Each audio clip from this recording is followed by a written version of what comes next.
வணக்கம் friends, welcome to சுபீஸ் wonderland. இன்றைக்கி நம்ம சப்பாத்தி, இட்லி, தோசை எல்லாத்துக்குமே ஒரு சூப்பரான சைட் டிஷ் ரெசிபி தாங்க பார்க்க போகிறோம். சோயா சங்க்ஸ் வச்சு சூப்பரான கிரேவி ஒன்று பண்ண போகிறோம். வாங்க ஃப்ரெண்ட்ஸ், இது எப்படி பண்ணலாங்கிறத பார்ப்போம்.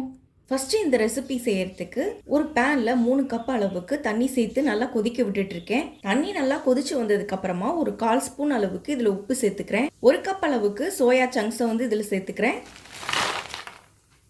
இந்த சோயா சங்க்ஸ் எல்லாம் ஒரு 2லேருந்து 3 நிமிஷம் வரைக்கும் இந்த தண்ணியிலேயே நல்லா வெந்து வரட்டும். இப்போ சோயா சங்க்ஸ் எல்லாம் ஒரு 2 நிமிஷம் நல்லா இந்த தண்ணியிலேயே வெந்து வந்துருச்சு. இப்போ ஃப்ளேம் ஆஃப் பண்ணிக்கலாம். இப்போ இந்த சோயா சங்க்ஸ் எல்லாத்தையும் இன்னொரு பாத்திரத்துக்கு மாற்றி எடுத்து வச்சுக்குவோம். ஃபஸ்ட்டு இந்த சோயா சங்க்ஸ் எல்லாத்தையும் நல்லா ஆற வச்சு எடுத்துக்கணும். நல்லா ஆறினதுக்கப்புறமா நம்ம இந்த சோயா சங்க்ஸில் இருக்க தண்ணியெல்லாம் எவ்வளோ தூரம் நல்லா புளிய முடியுமோ அவ்வளோ தூரம் நல்லா புளிஞ்சு தனியாக எடுத்து வச்சுக்கலாம்.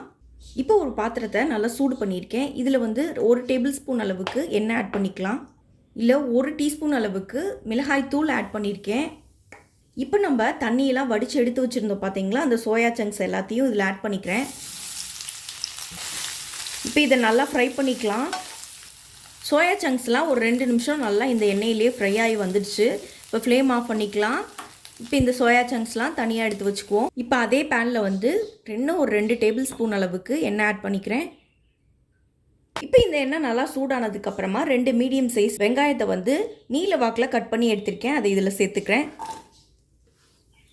இந்த வெங்காயம் நல்ல ஒரு கோல்டன் ப்ரௌனாக ஃப்ரை ஆகி வரணும். அது வரைக்கும் இந்த எண்ணெயிலே நல்லா வதக்கி ஃப்ரை பண்ணி எடுத்துக்கலாம்.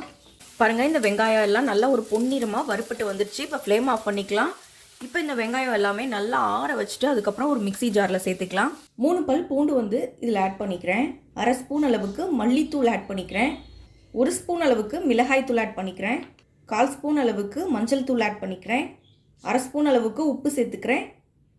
ஃபஸ்ட்டு இது எல்லாத்தையும் நல்லா அரைச்சி எடுத்துகிட்டு வந்துக்குவோம். இதை அரைச்சி எடுத்துகிட்டு வந்தாச்சு. இப்போ 1/2 ஸ்பூன் அளவுக்கு கரம் மசாலா சேர்த்துக்கிறேன். 1 கப் அளவுக்கு தயிர் இதில் சேர்த்துக்கிறேன். இதையும் சேர்த்து நல்லா அரைச்சி எடுத்துகிட்டு வந்துக்கிறேன். வெங்காயம் வதக்கணும் பார்த்தீங்களா, அதே பேனில் இன்னும் ஒரு 2 டேபிள் ஸ்பூன் அளவுக்கு எண்ணெய் சேர்த்துக்கிறேன். எண்ணெய் நல்லா சூடானதும் 1 ஸ்பூன் அளவுக்கு சோம்பு சேர்த்துக்கிறேன். சின்ன சைஸ் பட்டை ஆட் பண்ணிக்கிறேன். அது கூடயே ஒரு ஏலக்காய் சேர்த்துக்கிறேன். இப்போ இது எல்லாமே நல்லா பொரிஞ்சு வரட்டும். இது எல்லாம் நல்லா பொரிஞ்சதுக்கப்புறமா நம்ம அரைச்சி வச்சுருந்த பேஸ்ட் இதில் ஆட் பண்ணிக்கிறேன். இப்போ இதுலேயே 1/2 கப் அளவுக்கு தண்ணி சேர்த்துக்கிறேன். நல்லா மிக்ஸ் பண்ணிக்கலாம். இப்போ நம்ம ஃப்ரை பண்ணி வச்சுருந்த சோயா சங்க்ஸ் எல்லாத்தையும் இதில் ஆட் பண்ணிக்கிறேன். இதையும் சேர்த்து நல்லா கலந்து விட்டுக்குவோம். இப்போ நம்ம மூடி ஒரு திக் கன்சிஸ்டன்சி வர அளவுக்கு இதை நல்லா கொதிக்க விட்டு எடுத்துக்குவோம்.